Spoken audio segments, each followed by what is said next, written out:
കേരളം രാജ്യത്തെ 100% സാക്ഷരതയും പുരോഗമനപരമായ സംസ്ഥാനം ഏതാണ് എന്ന് ചോദിച്ചാൽ ഗൂഗിളിനും ചാറ്റ് GPT-ക്കും പറയാനുള്ളത് കേരളം എന്ന ഉത്തരം തന്നെയാണ്.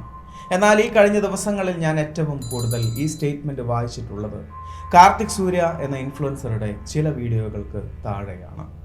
കൃത്യമായ വ്രതമെടുത്ത് അദ്ദേഹം നടത്തിയ ഒരു വഴിപാട് പല വീഡിയോകളായി, റീൽസുകളായി, ഷോർട്സുകളായി അദ്ദേഹം അപ്ലോഡ് ചെയ്തിട്ടുണ്ടായിരുന്നു.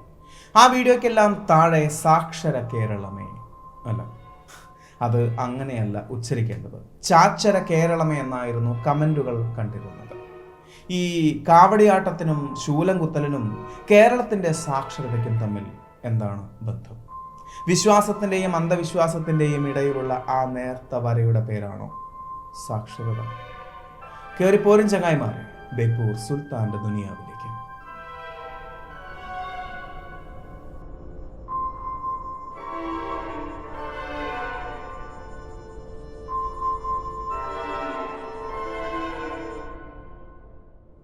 കേരളം തീർച്ചയായും രാജ്യത്ത് സാക്ഷരതയിൽ 1-ാം സ്ഥാനത്ത് നിൽക്കുന്ന സംസ്ഥാനം തന്നെയാണ്.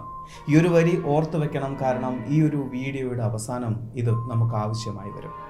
സാക്ഷരതയിൽ മാത്രമല്ല, മറ്റു ചില പ്രത്യേകതകൾ കൂടി കേരളത്തിനുണ്ട്.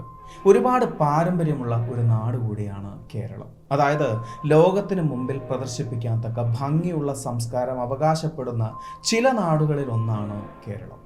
എന്നാൽ ഈ വിഷയം യുക്തിയുമായി ചേർന്ന് പോകുന്നില്ല എന്നത് ഒഴിച്ചുകൂടാനാവാത്തൊരു കാര്യം തന്നെയാണ്. കേരളത്തിലെ സാംസ്കാരിക കലാരൂപങ്ങളിൽ ഒരു വലിയ ശതമാനവും ദേവതമാരെ പ്രീതിപ്പെടുത്താനും അവരുടെ കഥകൾ പ്രചരിപ്പിക്കാനും വേണ്ടി സൃഷ്ടിച്ചവയാണ്. കാലങ്ങൾ കൊണ്ട് അതിൻ്റെ ഉദ്ദേശങ്ങളിൽ പലതും കാലഹരണപ്പെട്ടു പോയി എങ്കിലും ഇന്നും അവ ആചാരങ്ങളായി നമ്മൾ കൊണ്ടു നടക്കുന്നു എന്നത് ഒരു യാഥാർത്ഥ്യം തന്നെയാണ്. ആ വിഷയത്തിലേക്ക് നമ്മൾ കടക്കുന്നതിന് മുമ്പ് കേരളത്തിൻ്റെ അത്തരം തനതായ ചില കലാരൂപങ്ങളെ നമുക്കൊന്ന് പരിചയപ്പെടാം. കുത്തിയോട്ടം. നിങ്ങളിൽ പലരും കേട്ടിട്ടുണ്ടാവും കുത്തിയോട്ടത്തിനെ കുറിച്ച്. ഇന്ന് ഏറ്റവും കൂടുതൽ ഈ ഒരു ചടങ്ങ് കാണാൻ സാധിക്കുന്നത് ആറ്റുകാൽ ഭഗവതി ക്ഷേത്രത്തിലും ചെട്ടിക്കുളങ്ങര ഭഗവതി ക്ഷേത്രത്തിലുമാണ്. ഈ ഒരു ചടങ്ങിനെ കുട്ടികൾക്കെതിരെയുള്ള കുറ്റകൃത്യമായി വിശേഷിപ്പിച്ചത് ആർ ശ്രീലേഖ IPS ആണ്. എന്തുകൊണ്ടായിരിക്കാം കുത്തിയോട്ടം എന്ന ഈ ആചാരത്തെ കുട്ടികൾക്കെതിരെയുള്ള കുറ്റകൃത്യമായി അവർ വിശേഷിപ്പിച്ചത്? അതിന് കാരണം ഈ ഒരു ആചാരത്തിനുള്ളിലുള്ള ഒരു ചെറിയ ചടങ്ങാണ്. ചൂരൽ കുത്ത് അഥവാ ചൂരൽ മുറിയൽ എന്നറിയപ്പെടുന്ന ഒരു ചെറിയ ചടങ്ങ്. ഈ ആചാരത്തിന് പ്രധാനമായും ബാലന്മാർക്കാണ് പരിശീലനം നൽകുന്നത്. ചടങ്ങിന് 7 ദിവസങ്ങൾക്ക് മുമ്പേ തന്നെ വ്രതം ആരംഭിക്കും. ലക്ഷങ്ങൾ ചെലവ് വരുന്ന ഒരു ആചാരമാണ് കുത്തിയോട്ടം. അതിനായി പ്രത്യേകമായി ചിട്ടപ്പെടുത്തിയ പാട്ടുപാടി അവർ ദേവിയെ നൃത്തം ചെയ്ത് പ്രദക്ഷിണം ചെയ്യുന്നു. അതിനായി തയ്യാറായ ബാലന്മാരെ ഒരുക്കി കിന്നരി വെച്ച തൊപ്പിയും മണിമാലയും കാപ്പും ധരിപ്പിച്ച് ദേഹമാസകലം കളഭം പൂശി അരമണി ചാർത്തി ഇരുകൈകളും മുകളിലേക്ക് ചേർത്ത് പിടിപ്പിച്ച് പഴുക്കാപ്പ് തറച്ച കത്തി പിടിപ്പിക്കും. അതിനുശേഷം കുട്ടിയുടെ ഇടുപ്പിൽ സ്വർണമോ വെള്ളിയോ കൊണ്ട് നിർമ്മിച്ച നൂൽ തൊലിക്കുള്ളിലൂടെ കൊരുത്ത് കെട്ടാറാണ് പതിവ്. കാലങ്ങൾക്ക് മുമ്പ് ചൂരൽ ചീന്തിയെടുക്കുന്ന നാരായിരുന്നു അത്ര കുഞ്ഞുങ്ങളുടെ തൊലിക്കുള്ളിലൂടെ കൊരുത്തിരുന്നത്. എന്നാൽ ഇന്ന് അത് സ്വർണം കൊണ്ടും വെള്ളി കൊണ്ടും ഉണ്ടാക്കിയെടുക്കുന്ന നാരുകളായി മാറി. പ്രദക്ഷിണത്തിന് ശേഷം തൊലിയിൽ നിന്നും ഉരിച്ചെടുക്കുന്ന ആ നാര് ദേവിക്ക് സമർപ്പിക്കുന്നതോടുകൂടി ചടങ്ങ് അവസാനിക്കുന്നു. ദേവിയും മഹിഷാസുരനുമായുള്ള യുദ്ധത്തിൽ പരിക്കേറ്റ ഭടന്മാരെയാണത്രേ ഇതുകൊണ്ട് ഉദ്ദേശിക്കുന്നത് എന്നാണ് വിശ്വസിക്കപ്പെടുന്നത്. കൊല്ലങ്കോട് തൂക്കം. കന്യാകുമാരി ജില്ലയിലെ കൊല്ലങ്കോട് ഭദ്രകാളി ക്ഷേത്രത്തിൽ മീനഭരണി നാളിൽ പ്രശസ്തമായി ആചരിക്കുന്ന ഒരു വഴിപാടാണ് കൊല്ലങ്കോട് തൂക്കം. അതായത് വിവാഹിതരായ ദമ്പതികൾ അവർക്കുണ്ടാകുന്ന 1 വയസ്സിന് താഴെയുള്ള കുഞ്ഞിനു വേണ്ടി നടത്തുന്ന ഒരു വഴിപാടാണ് തൂക്കം. ഈ ഒരു തൂക്കത്തിന് മുമ്പേ ഈ കുഞ്ഞുങ്ങളെ വൈദ്യപരിശോധനയ്ക്ക് തയ്യാറാക്കാറുണ്ട് എന്നാണ് പറയപ്പെടുന്നത്. വില്ലിന്മേൽ തൂക്കം എന്നറിയപ്പെടുന്ന ഈ ഒരു വഴിപാടിൽ ദേവിയുടെ രഥത്തിന്റെ നീണ്ട തൂണിൽ തൂങ്ങാൻ രജിസ്റ്റർ ചെയ്ത തൂക്കക്കാരുണ്ടാകും. കുഞ്ഞുങ്ങളെ തുണിയിൽ പൊതിഞ്ഞ് രഥത്തിന്റെ നീണ്ട തൂണിൽ തൂങ്ങിക്കിടക്കുന്ന തൂക്കക്കാരെ ഏൽപ്പിക്കണം. അവർ സുരക്ഷാ ബെൽറ്റ് ധരിച്ചിട്ടുണ്ടാകും. അഥവാ വീണുപോയാൽ കുഞ്ഞിന് ഒന്നും സംഭവിക്കരുതല്ലോ. തൂണ് ഉയരുമ്പോൾ ഏതാണ്ട് 30 അടിയിൽ കൂടുതൽ ഉയരം വരാം. ക്ഷേത്രത്തെ പ്രദക്ഷിണം ചെയ്തു വരുന്നതുവരെ കുഞ്ഞ് അതേ ഉയരത്തിൽ തന്നെ. ശേഷം കുഞ്ഞിനെ ഉൾപ്പെടെ തൂക്കക്കാരെ താഴെ ഇറക്കുകയും ചെയ്യും. ഇത്രയും കാലത്തിനിടെ വെറും 1 തവണ മാത്രമാണ് തൂക്കക്കാരൻ്റെ കയ്യിൽ നിന്നും കുഞ്ഞു വഴുതി ഏതാണ്ട് ഒരു 20 അടി താഴേക്ക് വീണത്. അന്ന് കുഞ്ഞിന് പ്രത്യേകിച്ചൊന്നും സംഭവിച്ചില്ല. അതിന് കാരണം ദേവിയുടെ അനുഗ്രഹമാണ് എന്ന് ഭക്തർ വിശ്വസിക്കുന്നു. അടുത്തത് ഗരുഡൻ തൂക്കം.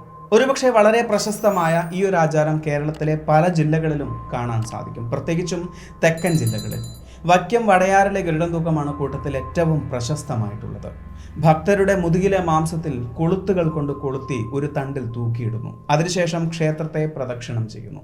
മഹാകാളിയുടെ കോപത്തെ ശമിപ്പിക്കാൻ ഗരുഡന്റെ രക്തത്തിന് മാത്രമേ സാധിക്കൂ എന്നറിഞ്ഞ മഹാവിഷ്ണു ഗരുഡനെ അയച്ചതിന്റെ പ്രതീകമാണത്രേ ഗരുഡൻ തൂക്കം. ഇനി ദുരാചാരങ്ങളെ നമുക്കൊന്ന് ബാലൻസ് ചെയ്യാം. പറഞ്ഞു വരുന്നത് പരിച്ഛേദനത്തെക്കുറിച്ച് തന്നെയാണ്, സർക്കംസിഷൻ. മുസ്ലിം വിഭാഗത്തിൽ ഇതിനെ സുന്നത്ത്, ചേലാകർമ്മം എന്നൊക്കെ പറയും. വിശദീകരണത്തിൽ പറയുന്നത് ഇതുകൊണ്ട് ഉദ്ദേശിക്കുന്നത് ശുദ്ധി മാത്രമാണ് എന്നാണ്. കൂടുതലായും ആൺകുട്ടികളിലാണ് ഇത് പരീക്ഷിക്കപ്പെടുന്നത്. ഇതേക്കുറിച്ച് വ്യത്യസ്തമായ പ്രതികരണങ്ങൾ നമുക്ക് സമൂഹത്തിൽ കാണാൻ സാധിക്കും. ആൺകുട്ടികളിൽ കൂടുതലും നന്നേ ചെറുപ്പത്തിലും പെൺകുട്ടികളിൽ 4 വയസ്സ് മുതൽ പ്രായപൂർത്തിയാകുന്നതിനിടയിലും ഇത് നടപ്പിലാക്കുന്നു. ആൺകുട്ടികളുടെ കാര്യത്തിൽ ശുദ്ധി എന്നത് ന്യായീകരിക്കപ്പെടുന്നുണ്ട് എങ്കിലും പെൺകുട്ടികളുടെ കാര്യത്തിൽ കാര്യമായ ആരോഗ്യപരമായ ഗുണം കാണുന്നില്ല എന്നതുകൊണ്ട് ഇത്തരം നടപടിക്രമങ്ങൾ ചെയ്യരുത് എന്ന് ലോകാരോഗ്യ സംഘടന ശക്തമായി ആവശ്യപ്പെടുന്നുണ്ട്. എങ്കിലും കോഴിക്കോടും മലപ്പുറത്തും തിരുവനന്തപുരത്തും ഇത്തരം പ്രവർത്തികൾ രഹസ്യമായി ചെയ്യുന്ന കേന്ദ്രങ്ങൾ പ്രവർത്തിക്കുന്നുണ്ട് എന്ന് തെളിവ് സഹിതം കെ ജാമിത വിശദീകരിക്കുന്ന വീഡിയോകൾ സോഷ്യൽ മീഡിയയിൽ ലഭ്യമാണ്. വെറും 7 ദിവസം മാത്രം പ്രായമുള്ള കുഞ്ഞിൽ വരെ ഇത്തരം ആചാരങ്ങൾ നടത്തിയതായി പറയപ്പെടുന്നു. തൻ്റെ 9 മാസം പ്രായമുള്ള കുഞ്ഞിനെ നിർബന്ധത്തിന് വഴങ്ങി സുന്നത്ത് ചെയ്യേണ്ടി വന്നതായും കെ ജാമിത വിശദീകരിക്കുന്നുണ്ട്.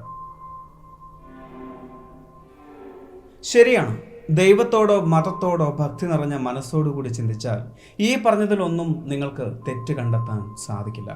സെൽഫ് ഫ്ലാഗുലേഷൻ, അതായത് സ്വയം വേദനിപ്പിച്ചുകൊണ്ട് സമർപ്പിക്കുക. ഇതിൻ്റെ തുടക്കം പേഗനിസത്തിൽ നിന്നാണ് എന്നും അല്ലെങ്കിൽ ഷീസത്തിൽ നിന്നാണ് എന്നും അല്ലെങ്കിൽ ക്രിസ്ത്യാനിറ്റിയിൽ നിന്ന്, പ്രത്യേകിച്ച് കത്തോലിക്കൻ വിഭാഗത്തിൽ നിന്നാണ് എന്നും ചരിത്രത്തിലെ ചില ഭാഗങ്ങൾ വിശദീകരിക്കുന്നു. ദേവപ്രീതി നേടാൻ സ്വയം ചാട്ടവാറുകൊണ്ട് വേദനിപ്പിക്കുന്നവരും മുള്ളു നിറഞ്ഞ ചാട്ട കൊണ്ട് മാംസം പിച്ചി ചീന്തിച്ചവരും ഉണ്ടായിരുന്നതായി പറയപ്പെടുന്നു. ഗ്രക്കോ റോമൻ ഈജിപ്ഷ്യൻ സമൂഹത്തിൽ നിന്നും വഴിതിരിഞ്ഞു വന്നതാകാമെന്നും അഭിപ്രായങ്ങളുണ്ട്. ആരാധനാമൂർത്തിയുടെ പ്രീതി പിടിച്ചുപറ്റാൻ സ്വയം വേദനിപ്പിക്കുന്നതിലും നല്ല ഒരു ഉപായമില്ല എന്ന ചിന്ത നാട് കടന്നു വന്നതാണ് എങ്കിലും സ്വയം ഒരൽപ്പം വേദനിച്ചാലും ദൈവത്തിൻ്റെ അനുഗ്രഹം ലഭിക്കുമല്ലോ എന്ന് ചിന്തിച്ച് തുടങ്ങിയതുമാകാം. ഇനി ഒരു കഥ പറയാം. ഒരൽപ്പം പഴയ കഥയാണ്.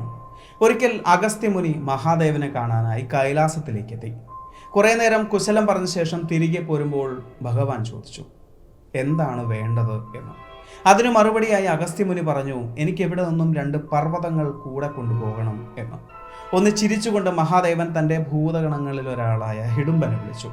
അദ്ദേഹത്തോട് പറഞ്ഞു 2 പർവ്വതങ്ങളും എടുത്ത് അഗസ്ത്യമുനിയോടൊപ്പം നടന്നുകൊള്ളാൻ. അങ്ങനെ 2 തോളുകളിലും പർവ്വതങ്ങളുമായി ഹിഡുംബൻ അഗസ്ത്യമുനിയോടൊപ്പം നടന്നു. കുറേ നടന്നു കഴിഞ്ഞപ്പോൾ ഹിഡുംബന് മെല്ലെ തോള് കഴച്ചു തുടങ്ങി. അദ്ദേഹം പറഞ്ഞു, ഇനിയൊരൽപ്പം വിശ്രമിച്ച ശേഷം നമുക്ക് നടന്നാൽ പോരെ. അഗസ്ത്യമുനി സമ്മതിച്ചു. അങ്ങനെ പർവ്വതങ്ങൾ താഴെ വെച്ച് അവർ അവിടെ വിശ്രമിച്ചു. വിശ്രമത്തിന് ശേഷം വീണ്ടും പർവ്വതങ്ങൾ തോളിലേറ്റാൻ ശ്രമിച്ചപ്പോൾ ഹിഡുംബന് അത് സാധിച്ചില്ല. എത്ര ശ്രമിച്ചിട്ടും പർവ്വതങ്ങൾ പൊന്തുന്നില്ല. അപ്പോഴാണ് അഗസ്ത്യമുനി അത് ശ്രദ്ധിച്ചത്. കൂട്ടത്തിൽ ഒരു പർവ്വതത്തിന് മുകളിൽ ഒരു കുട്ടി ഒരു വടിയുമായി നിൽക്കുന്നുണ്ട്. ഹിഡുംബൻ പഠിച്ച പണി 18 നോക്കി. പർവ്വതങ്ങളെ ഒന്ന് അനക്കാൻ പോലും സാധിച്ചില്ല. ആ കുഞ്ഞ് ഒരു സാധാരണ കുഞ്ഞല്ല എന്ന് അദ്ദേഹത്തിന് മനസ്സിലായി. ആ കുഞ്ഞിൻ്റെ കാലിൽ അദ്ദേഹം സാഷ്ടാംഗം പ്രണമിച്ചതായി കഥകൾ പറയുന്നു. അത് ഭഗവാൻ സുബ്രഹ്മണ്യനായിരുന്നത്രേ. അന്ന് ഹിഡുംബൻ തോളിൽ നിന്നും പർവ്വതങ്ങൾ ഇറക്കി വെച്ച സ്ഥലമാണ് ഇന്നത്തെ പഴനി എന്നും പറയപ്പെടുന്നു. ഭഗവാനോട് അന്ന് ഹിഡുംബൻ പ്രാർത്ഥിച്ചതായി പറയുന്നു. താൻ പർവ്വതങ്ങൾ തോളിലേറ്റി വന്നതുപോലെ തോളിൽ കാവടിയേന്തി വരുന്ന ഭക്തർക്ക് അനുഗ്രഹം നൽകണമേ എന്ന്. അന്നു മുതലാണത്രേ സുബ്രഹ്മണ്യന് കാവടി പ്രിയമായത്. കാവടി മഹോത്സവം നടത്തുന്ന പല ക്ഷേത്രങ്ങളിലും ഇന്നും ഹിഡുംബ പൂജ കാണാൻ സാധിക്കും.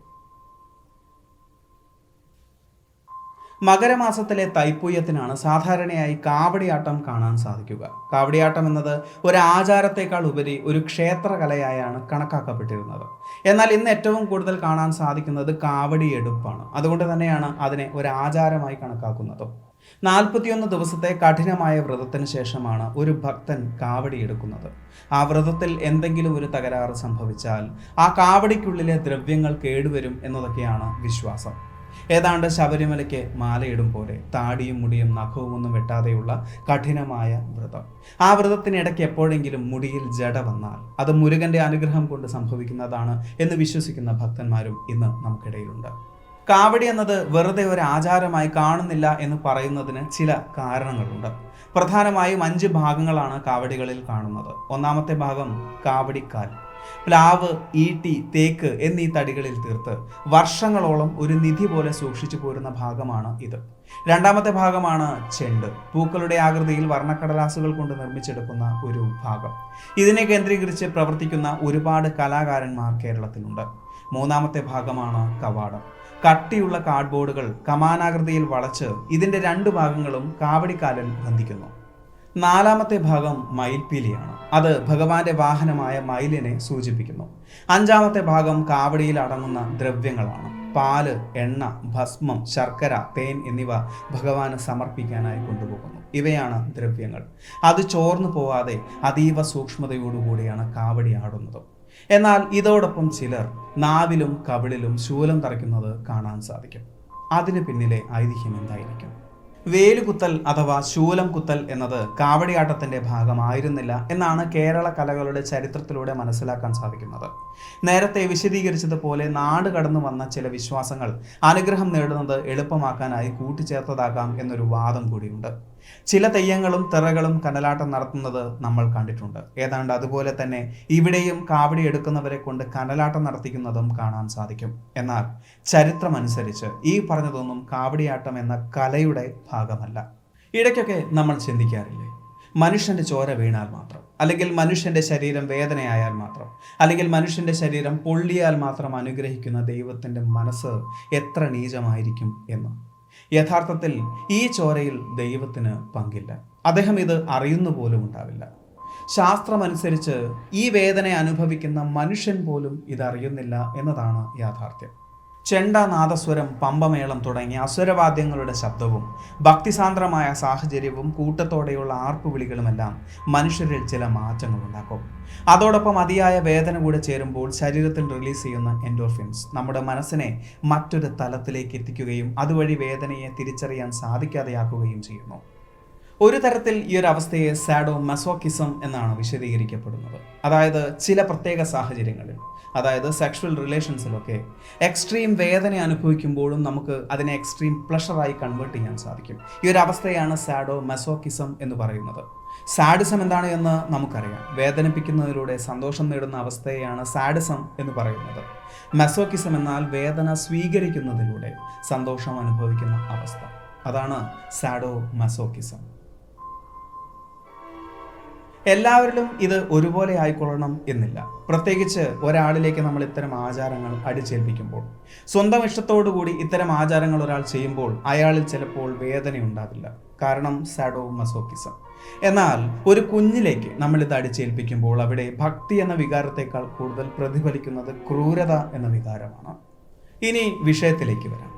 സ്വന്തം ഇഷ്ടപ്രകാരം ഒരാൾ ഒരു ആചാരമോ വഴിപാടോ ചെയ്യുന്നുണ്ട് എങ്കിൽ അത് യാതൊരു തരത്തിലും മറ്റൊരാളെ ബുദ്ധിമുട്ടിക്കുന്നില്ല എങ്കിൽ അത് സാക്ഷര കേരളത്തിലെതിരാണ് എന്ന വാദം എനിക്കില്ല. അത് അയാളുടെ ശരീരമാണ്, അത് അയാളുടെ സ്വാതന്ത്ര്യമാണ്. പിന്നെ ഈ ഒരു പ്രവൃത്തിയിലൂടെ കാർത്തിക് സൂര്യ മറ്റൊന്നും ഒളിച്ചു കടത്തുന്നതായി എനിക്ക് തോന്നിയിട്ടില്ല. പക്ഷേ ഒരു സോഷ്യൽ മീഡിയ ഇൻഫ്ലുവൻസറായ കാർത്തിക് സൂര്യ ചെറുപ്പക്കാരെ കൃത്യമായും ഇൻഫ്ലുവൻസ് ചെയ്യാൻ സാധിക്കുന്ന ഒരു ഇൻഫ്ലുവൻസർ എന്ന നിലയിൽ ഒരിക്കലും ഇത് ചെയ്യാൻ പാടില്ല എന്നുള്ള കമൻറ്റും ഞാൻ കണ്ടു. ശരി, ഏതാനും വർഷങ്ങൾക്ക് മുമ്പ് ഒരുപാട് പരിശീലനത്തിന് ശേഷം അദ്ദേഹം ഒരു മാരത്തോൺ ഓടിയത് വീഡിയോയിൽ നമ്മൾ കണ്ടതാണ്. അതിൽ ഇൻഫ്ലുവൻസ്ഡായി നിങ്ങളിൽ എത്ര പേർ മാരത്തോൺ ഓടിയിട്ടുണ്ട്? അതുവിടാം. അദ്ദേഹത്തിൻ്റെ പ്രശസ്തമായ ഡയർ ടു ഡ്രീം എന്ന ടാഗ് ലൈൻ, അതിലൂടെ അദ്ദേഹം ഒരുപാട് സ്വപ്നങ്ങൾ അച്ചീവ് ചെയ്തിട്ടുണ്ട്. അതും പല വീഡിയോകളിലൂടെയും നമ്മൾ കണ്ടിട്ടുമുണ്ട്. അതിൽ ഇൻഫ്ലുവൻസ്ഡായി നിങ്ങളിൽ എത്ര പേർ നിങ്ങളുടെ സ്വപ്നങ്ങൾ നേടിയെടുത്തിട്ടുണ്ട്? ഇല്ല അല്ലേ? ഇതിലൊന്നും ഇൻഫ്ലുവൻസ്ഡ് ആവാത്ത ചെറുപ്പക്കാർ, അദ്ദേഹം ഒരു കാവടി എടുത്തപ്പോൾ, അദ്ദേഹം കവിളിൽ ഒന്ന് വേല് കുത്തിയപ്പോൾ അതിൽ ഇൻഫ്ലുവൻസ്ഡ് ആവും എന്ന് നിങ്ങൾ എന്തിനാണ് ഭയക്കുന്നത്? ഇതിലൂടെ അദ്ദേഹം കവിളിൽ വേൽ തറച്ച പ്രവൃത്തിയെ ഞാൻ വെള്ള പൂശുകയല്ല. കവിളിൽ വേൽ തറച്ചു എന്നതുകൊണ്ട് ദൈവം കൂടുതൽ അനുഗ്രഹിക്കുമെന്ന് ഞാനും വിശ്വസിക്കുന്നില്ല, നിങ്ങളും വിശ്വസിക്കുന്നില്ല, അദ്ദേഹവും വിശ്വസിക്കുന്നില്ല. ഇത് അദ്ദേഹത്തിൻ്റെ മാത്രം വിശ്വാസമാണ്, മറ്റാർക്കും ബുദ്ധിമുട്ടില്ലാത്ത ഒരു വിശ്വാസം. അങ്ങനെയും കാണാൻ സാക്ഷര കേരളത്തിന് സാധിക്കണം. സാക്ഷര കേരളം എന്ന വാക്ക് ഞാൻ വീണ്ടും എടുത്തു പറയാനൊരു കാരണമുണ്ട്. കാരണം ആ വീഡിയോയുടെ താഴെ നിങ്ങൾക്ക് പോയാൽ കാണാൻ സാധിക്കും സാക്ഷര കേരളത്തിൻ്റെ ഭാഷ. അതാണ് നിങ്ങൾ പറയുന്ന കേരളത്തിൻ്റെ സാക്ഷരത എങ്കിൽ ആ സാക്ഷരതയിൽ എനിക്ക് താല്പര്യമില്ല. വിശ്വാസത്തിൻ്റെയും അന്ധവിശ്വാസത്തിൻ്റെയും ഇടയിലുള്ള ഒരു നേർത്ത വരയെക്കുറിച്ച് തുടക്കത്തിൽ നമ്മൾ പറഞ്ഞിരുന്നല്ലോ. ആ നേർത്ത വരയുടെ പേര് സാക്ഷരത എന്നല്ല, ആ നേർത്ത വരയുടെ പേര് യുക്തി എന്നാണ്. അതുള്ളത് കൊണ്ടാണ് വേൽ കവിളിൽ കുത്തിയത്. അതില്ലായിരുന്നുവെങ്കിൽ വേൽ കണ്ണിൽ കുത്തിയേനെ. ഈ ഒരു വീഡിയോ നിങ്ങൾക്ക് ഇഷ്ടമായി എന്ന് വിചാരിക്കുന്നു. സുൽത്താൻ എപ്പോഴും പറയുന്നത് പോലെ സബ്സ്ക്രൈബുകൾ കൂമ്പാരമാകുമ്പോൾ പരിപാടി ഗംഭീരമാവും. അതുകൊണ്ട് സബ്സ്ക്രൈബ് ചെയ്യുക. അടുത്ത വീഡിയോയ്ക്ക് വേണ്ടി കാത്തിരിക്കുക. അതുവരെ